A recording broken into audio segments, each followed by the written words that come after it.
Tra qualche istante andrà in onda il TG News, la controinformazione dei sopravvissuti italiani e della rete L'abuso. Vi ricordiamo che il programma è sottotitolato in 5 lingue che potete selezionare dalla sezione sottotitoli. Buona visione.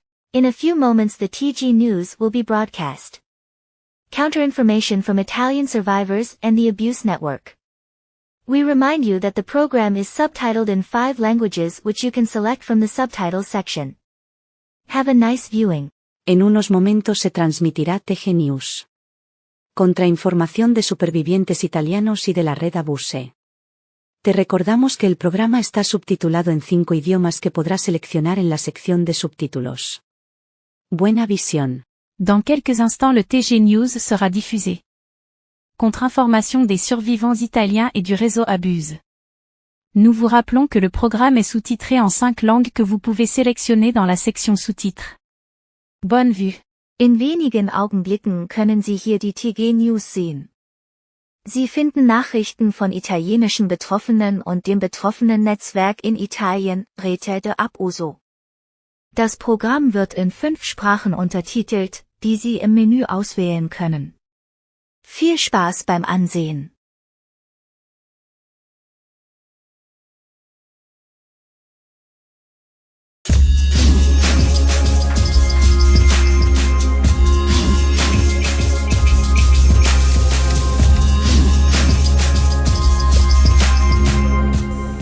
Si torna in aula al Tribunale di Latina per l'udienza preliminare a carico di Alessandro Frateschi, 50 anni, ex professore di religione e diacono arrestato per violenza sessuale a danno di 5 giovanissimi.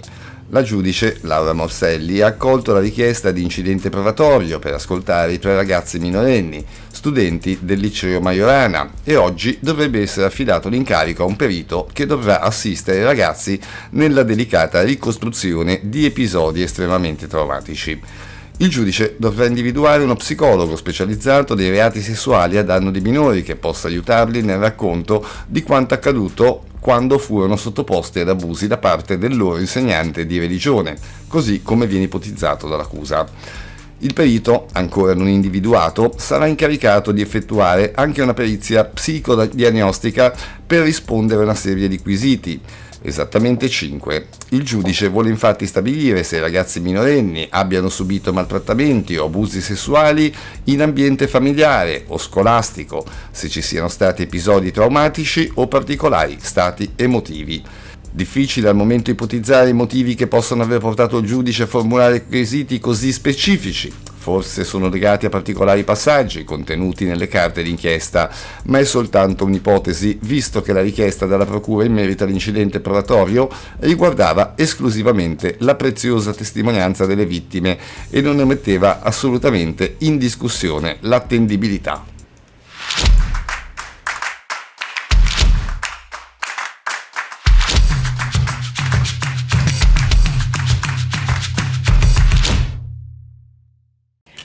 Anche le confessioni dei bambini non sono esenti dal rischio di potenziali abusi sessuali, perché nel confessionale si potrebbero insinuare comportamenti manipolativi o legami ambigui. Si tratta di una riflessione shock che si sta facendo strada nelle comunità cattoliche tedesche, al punto che nella diocesi di Friburgo, in Germania, una commissione incaricata di occuparsi degli abusi ha fatto affiorare il problema, chiedendo di accantonare le confessioni sui più piccini, posticipandole a un'età più adulta. Secondo l'agenzia cattolica KNA, lo studio della diocesi ha mostrato che l'amministrazione di quel sacramento ai bambini della prima comunione potrebbe essere un punto di iniziazione per gli abusi sessuali. Di conseguenza, la raccomandazione della Commissione è di abbandonarlo. Una misura prudenziale. A causa della stretta relazione tra bambino e prete, la situazione che si viene a creare potrebbe aprire la possibilità di un comportamento manipolativo nei confronti di bambini e minori al punto da violarne i confini. Gli esperti hanno chiesto che i bambini di 7-8 anni non siano più invitati alla loro prima confessione. Molto più sensato, scrivono, aspettare che abbiano 15 o 16 anni. Le motivazioni sviluppate dagli psicologi fanno leva sul fatto che i piccoli a quell'età difficilmente hanno già chiara una visione consapevole della colpa del peccato. L'arcidiocesi di Friburgo è stata così chiamata a correre ai ripari ed eventualmente a provvedere a nuovi regolamenti. La confessione, o sacramento della penitenza, per la Chiesa ha un enorme significato. Durante la confessione, infatti, i credenti rivelano i propri errori ed esprimono il loro rimorso, mentre il sacerdote assolve il credente dai peccati per conto di Dio. Il sacerdote è poi vincolato al segreto assoluto dal sigillo della confessione. Papa Francesco ha spesso incoraggiato i preti ad essere indulgenti, misericordiosi e a perdonare tutto. Per favore, fratelli, perdonate tutto, perdonate sempre, senza mettere il dito troppo nelle coscienze. Lasciate che la gente dica le cose, poi ricevete quello come Gesù, con la carezza del vostro sguardo e col silenzio della vostra comprensione. Per favore, il sacramento della confessione non è per torturare, ma è per dare pace. Perdonate tutto come Dio perdonerà a voi.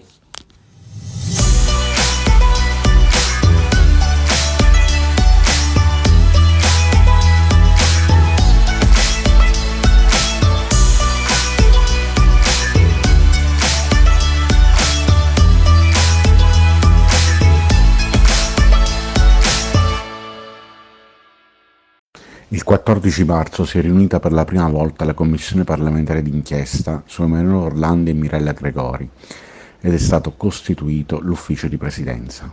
Ora la Commissione è pienamente operativa e può iniziare i suoi lavori. Hanno avuto ragione Pietro Orlandi e l'avvocato Laura Sgro. Si poteva proporre una commissione e può lavorare. Un fatto incontrovertibile che smentisce chi, dalle aule parlamentari al Vaticano, ha sostenuto il contrario. La settimana scorsa si è titolato su tromboni abbondanti e trombette mancanti, su come ci sono notizie che vengono pubblicate o non pubblicate, esprimendo di fatto una posizione, una direzione, una linea, fin troppo spesso inginocchiata e di comodo ad alte sfere. La partenza della Commissione parlamentare lo conferma. L'anno scorso la narrazione, smentita dai fatti e crollata già decenni fa, della magistratura vaticana contro la famiglia Orlandi, così come il polverone contro Pietro Orlandi, piegando a campagne che hanno tentato di delegittimarlo, le parole da lui pronunciate in una trasmissione televisiva hanno avuto ampissimi echi e uno spazio mediatico enorme.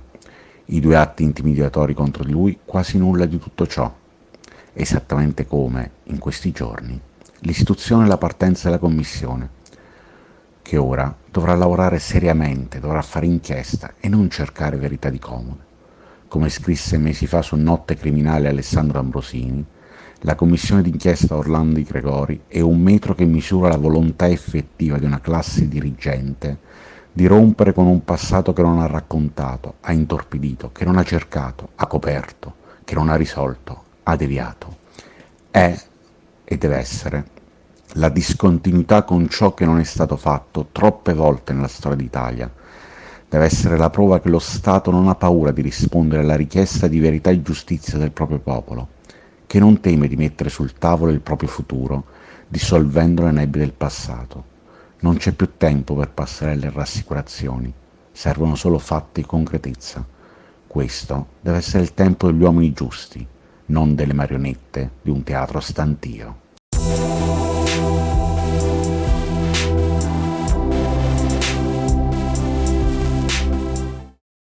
Di fronte a un delitto violento e così diffuso nella società civile come la pedofilia, io sono convinto che per comprenderne le motivazioni, organizzare una seria prevenzione a tutti i livelli e anche per fare seria informazione e divulgazione, occorra certamente dare un'adeguata copertura mediatica dei casi, facendo però ben attenzione a non scadere nel morboso per vendere qualche copia in più, ma è fondamentale rivolgersi agli esperti. La cosiddetta pedofilia, letteralmente amore per il bimbo, ma tutto è fuorché amore e sessualità, è un attentato alle capacità della vittima di fidarsi degli altri, di sentire e pensare. È una storia che ha sempre 3 componenti: la vittima, l'aggressore e l'ambiente in cui si verifica l'abuso. A parlare è la psichiatra e psicoterapeuta Annelore Homberg, presidente di Network Europa, Network Europeo per la Psichiatria Psicodinamica. È ormai risaputo che nella maggior parte dei casi la violenza avvenga in famiglia. Dice la dottoressa Homberg: premetto che all'estero esistono anche consultori per uomini con tendenze pedofile che vorrebbero essere aiutati a non attuarle, ma in Italia questo concetto ancora non si è diffuso. Perciò noi psichiatri vediamo nell'ambulatorio pubblico oppure nello studio privato soprattutto le vittime, il bambino o l'adulto che è stato abusato da bambino, appunto. Sullo sfondo la persona che ha aggredito, lo zio, il padre, il nonno, il nuovo compagno della madre, ma c'è anche il resto della famiglia, i parenti della vittima, molto spesso la madre, che proprio non hanno visto o che hanno fatto finta di non vedere. Della famiglia, di certe famiglie molto credenti, in un certo senso molto religiose, in un certo senso fa parte anche il prete della parrocchia dove i figli seguono la messa, si preparano alla comunione e così via. Molte volte, racconta la psicoterapeuta, quando sento queste storie ho l'impressione che a livello latente ci sia una connivenza, una complicità della madre o chi per lei con il violentatore. Cioè un essere d'accordo con l'intento che il bambino vada in qualche modo distrutto, nel senso che non deve uscire psichicamente indenne dall'infanzia e dalla pubertà. È un tema complesso e doloroso, ma, osserva la dottoressa Homberg, va affrontato se si vogliono capire le dinamiche vere della cosiddetta pedofilia. Si intende questa considerazione, se si estende questa considerazione al caso specifico della Chiesa Cattolica, prosegue la psichiatra, possiamo dire che l'istituzione ecclesiastica rientri nella categoria del terzo elemento della triade, quello della madre che preferisce non vedere, oppure, se vede, arriva a sostenere che la vicenda non ha nessuna importanza in confronto alla storia della Chiesa. Quando qualcuno punta loro il dito contro, come ad esempio ha fatto nel 2014 l'ONU nel caso della violazione della Convenzione sui diritti dell'infanzia, sembra quasi che in Vaticano dicano «Ma cosa mai sarà successo?» È vero, osserva la dottoressa Homberg, inoltre siamo in presenza di un fenomeno che è oggettivamente irritante per qualsiasi cittadino di un paese democratico. C'è un paese in Europa, lo Stato del Vaticano, c'è un'istituzione religiosa, la Chiesa Cattolica, che si arrogano il diritto di porsi al di sopra e al di fuori delle leggi laiche dei singoli Stati. Pretendono di fatto di poter costituire uno Stato a sé stante dentro gli altri Stati. Questo fenomeno non si vede solo in Italia. C'è lo stesso problema anche in altri paesi meno monopolizzati dalla Chiesa Cattolica come la Germania.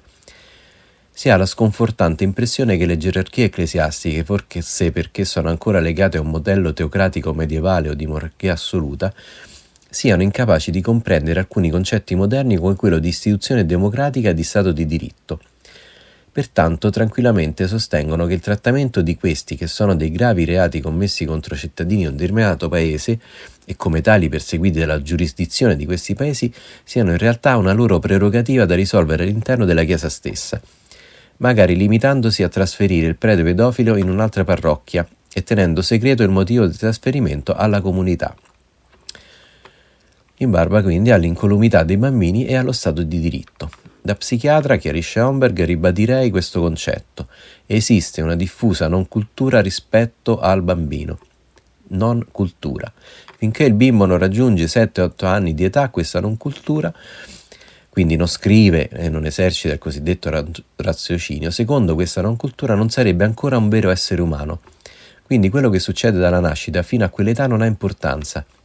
È un'idea errata che per fortuna non corrisponde più al pensare comune, sebbene paradossalmente trovi ancora espressione in alcuni ambienti che in verità dovrebbero essere più avanzati e progrediti. Nei tribunali, nelle università, in molte università, conclude la psichiatra, ancora oggi si insegna agli studenti che il neonato è una tavoletta di cera vuota, creta da plasmare, e che un'identità umana vera e propria nel bambino piccolo non esiste.